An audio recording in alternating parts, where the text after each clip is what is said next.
One of the things I'm really interested to hear is, Christina, as decision day drew near, you told Henry that you had received a text message that claimed that Henry was having an affair with one of his male friends. I want you to talk about what happened. Before I even approached Henry about it, I had no idea what it was, and I thought it was ridiculous because I don't think Henry's gay. He's never given me any signs of him being gay. But if he were to be, it wouldn't be my place to have that voice just because we weren't vibing. Yeah, I'm gonna cut it off there. That's not how you handled it. And she said that she thinks it would be in our best, or in my best interest if I had her back until the end of this thing. I was like, what are you talking about? I was like, it's not my intention to like necessarily not have your back, but it is, from this point forward, I am gonna start saying my side of the story because for so long I was trying to be nice and like not hurting anybody's feelings.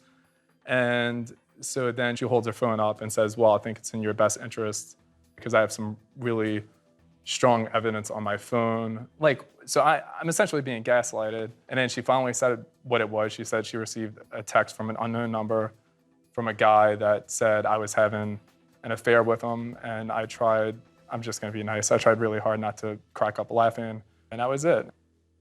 I do want to mention that, Christina, originally you told Henry that it came from a reliable source. That is true, yeah. And then you changed it to an unknown number. Well, they seem to know a lot about Henry. Who more they? than I. It was a New Orleans number, so then I was like, okay, it's someone from New Orleans. I think in this situation, I was wrong. If I didn't believe it, why even bring it up? Because it does turn into gaslighting, and I see why he's pissed off.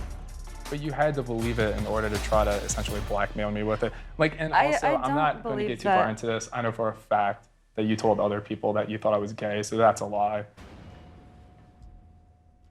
Whether or not you had the text, which I asked for the text and I never got it, but I did think to myself that I could be dealing with like a disorganized blackmailer, but you don't threaten to blackmail somebody if you don't believe the information that you received. My number one thought this entire process was you weren't attracted to me. That was just number one straight out the gate. I was just like, he's not attracted to me. Mm-hmm. And you know, some of my friends or people are like, well, is he gay? Is he gay? Is he gay? I was like, I don't know. It's a possibility. I don't know. But I do not think you're gay. I don't. Well, that just doesn't add up with, if you didn't think it, then you would have never held it over my head. Was the dishonesty a huge factor in ending your attraction to Christina? You know, there were a bunch of things that added up, but I know I mentioned this earlier to you, but this is not a joke. I couldn't make this up if I wanted to. On my wedding day, I had a number of my guests come up to me saying that she talked to her guest, saying that she was 8 months ago in a 5-year relationship, and I didn't want to say it, but with a married guy apparently, where they did toxic things to one another. And from that point forward, I'm like, okay, that's a huge red flag. Like, is she gonna do crazy things to me? And then I let it play out, and then at the end of it, like, I was essentially blackmailed by some text that accused me of having an affair with a guy. Like, there wasn't like one specific thing, it was just a bunch of things added up. Christina, you're upset. No, I'm just ready for this to be over. I'm ready to move on and just live my life healthily and just get out of this. But you can understand why he would be upset. Absolutely. You understand that, right? I get it. Okay. I've apologized to him. If he can't tell that I'm sincere in my apology, I don't know what else to do. Henry, do you accept the apology?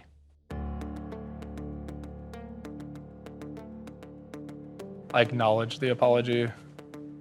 It may take some time to accept it. I mean, this experience for me was just like one hurdle after another. It was never easy, but in a million years, I never thought it would have ended on that note. And I'm pretty pissed off about it, and I'll take some time to accept it, but that's all I've really got to say. It's just a crappy thing to do to somebody.